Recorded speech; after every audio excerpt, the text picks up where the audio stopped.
దేవుడు చేసే గొప్ప కార్యాలు ఆమెకి తెలుసు.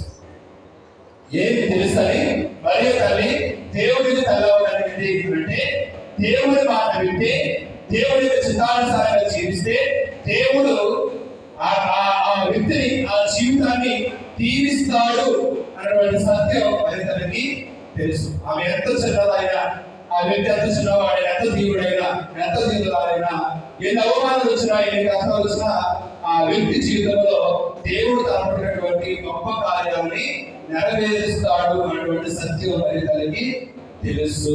మరి తల్లి పట్ల దేవుడు తలపెట్టినటువంటి కార్యం ఇదే. అనగదే దేవుడు తన గర్భంలో జీవించడం గొప్ప కార్యం. వాకు రూపంలో దేవుడు శరీరాన్ని ధరించే గొప్ప కార్యం మరి తల్లి యొక్క జీవితంలో నెరవేరింది.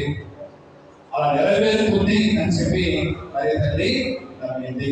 అంటే దీనుల యొక్క జీవితాల్లోనే దేవుడు గొప్ప కార్యాలు చేస్తాడు అని చెప్పి మరి తల్లి నమ్మింది. మరి తల్లికి తెలుసు. రెండవది, మరి తల్లికి ఏం తెలుసని దేవుడికి తల్లి అయింది. చెప్పండి. రెండవ ఒకటి, ఆమెకు తెలుసు దేవుడు కూడా దేవుడు దీవిస్తాడని. రెండవది ఎవరైనా చెప్పగలరా? నా